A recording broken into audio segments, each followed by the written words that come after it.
Well, I'm Hamish Bunker. I'm the operations manager here at Portelling Maltings.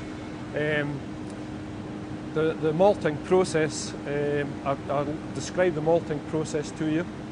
The reason that we do malt is inside the barley seed there is a lot of starch.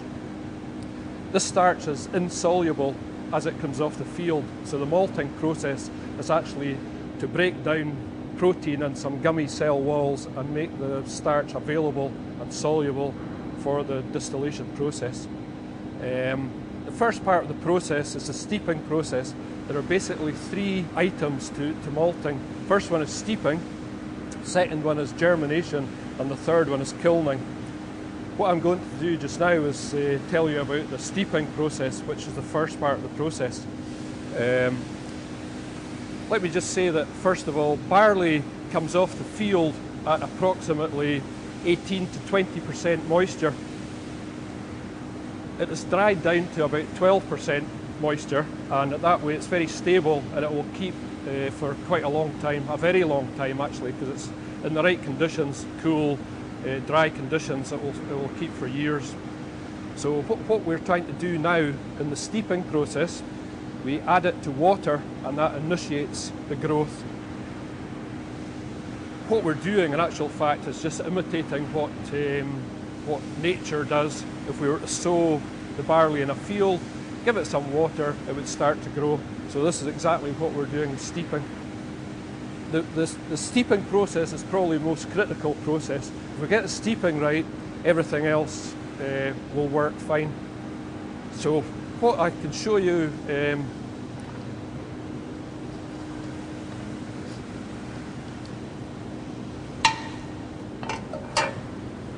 what we're trying to achieve here is evenness of growth.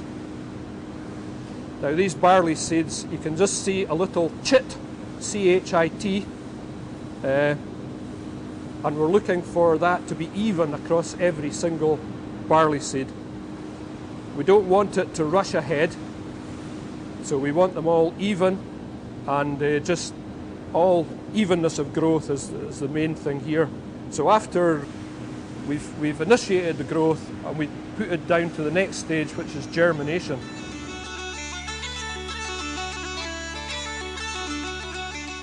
The 7 tonnes you see on this side here is just freshly steeped, laid out, moisture content 44% roughly. On the far side we've got what we would call, it's on the floor 6 days, it's green malt at this stage. Moisture content still up around 40, but that's been continually turned over every 4 hours to avoid this happening. Because if we just left this bed lying on the floor for the next 6 days, we would have a nice green carpet, because the acre spires would feed in all the starch that it's accessed in the corn and grow as barley again. And that is what we don't want. That is what you call a shot grain in this business.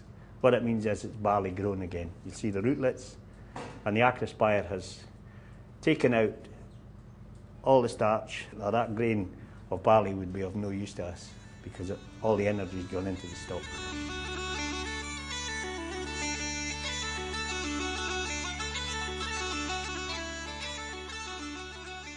Okay, so this is the next part of the malting process is the germination. In the steeping, we had 2 days steeping. The next part is to continue the germination process. So we do that by dropping the steeps down into this drum. What we have here is the drum. It's a rather large vessel, so at Portelling we're putting 51 tonnes of barley that's been hydrated up, so it's almost 75 tonnes of green malt at this stage. And it sits on top of a perforated floor. And the idea is that for 4.5 days we'll let that germinate. We blow air up through it to help it grow, and we hydrate the air with some moisture with water being blown up through it for 100 hours, and that's just to continue the growth. So the steeping process was to initiate the growth. The germination process is to just continue that for 4.5 days. Now what we're actually trying to do in here, inside the little barley seed, are little packets of starch, and they're bound up by gummy cell walls and protein. The germination process releases enzymes which come out of the seed and break down the gummy cell walls and the protein and leave the starch in a soluble condition for changing to sugar in the mashing process. The test when the barley seed is ready to go for kilning is it should rub out between your fingers.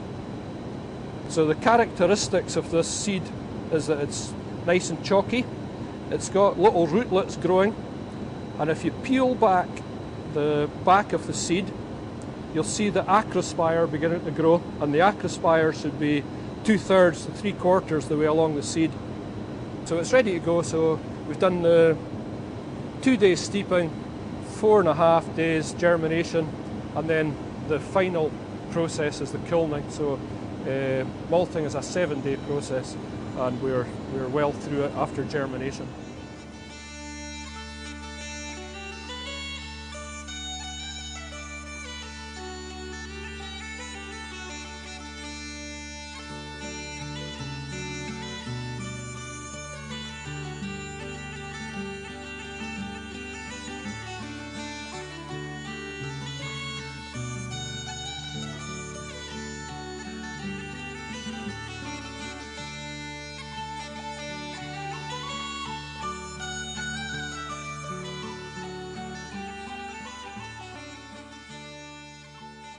So we're standing here in the kiln passageway at Portell Maltings. What you see behind me is one of the peat fires. It's the fire on kiln 2, and that kiln's just started its batch. The guys here are real masters at making the fire keep going just. It's different from how it is in your house. We don't want lots of flame, we just want lots of smoke that you see behind me. It's that smoke that gives the malt its flavour, and it's the flavour on the malt that flows through to the glass after the distiller's done his bit. One of the problems we have though is we don't know from the section of peat moss that you dig up just how smoky that particular batch is going to be.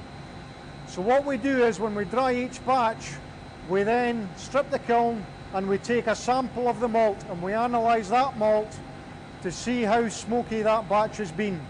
And based on how smoky the batch has been, we'll then blend together different batches of malt to match the customer specification. So if we're thinking about our own distilleries of Killeel and Lagavulin, we're looking for a phenol specification of between 30 and 40 parts per million. But for some of our other customers on the island, we're maybe looking at slightly higher levels, so perhaps 35 to 45, or for some of the customers, 45 and above. And depending on how smoky they want their malt, it can influence how smoky their spirit is at the end of their distillation process.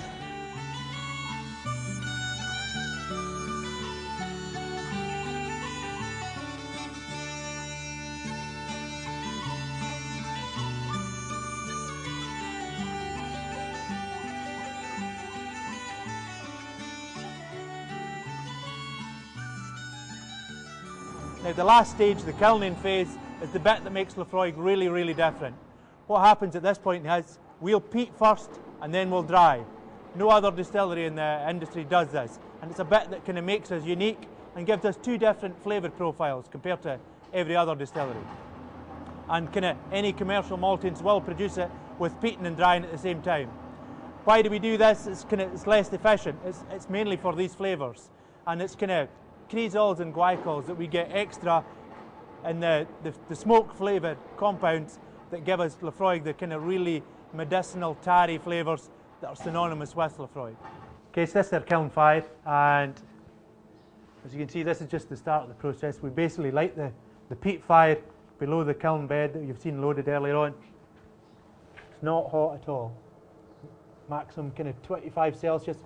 You can see the nice kind of blue peaty smoke. That's exactly what we're after at this point. We'll do it for about 17 hours to give us the flavour profile we're looking for. And oh, if you could smell my hand just now, you get a real infusion of kind of peat flavours. Now there's two types of peat that we'll use that we'll cut. This is the first peat here, and this is the second peat. So first peat here, not decayed as much, so more of the kind of grassy roots and fungus is showing that we've kind of talked about. Some more of these kind of sphagnum mosses, a lot more moisture in the first peat as well. So this helps keep the fire going. Second peat here, you can see it's much more kind of solid, more coal-like, because it's further down, it's just decayed more. So this one will keep our fire going, and this one will give us the kind of flavour we want. And the mix, along with the dust, putting out these flames, helps give us more of that kind of lovely peaty blue smoke.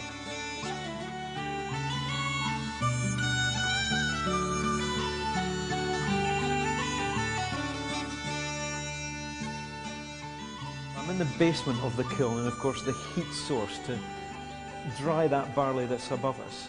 And for this we're using anthracite, which is a very old coal. It's a very high carbon content coal, so when you burn it, it doesn't give off any smoke.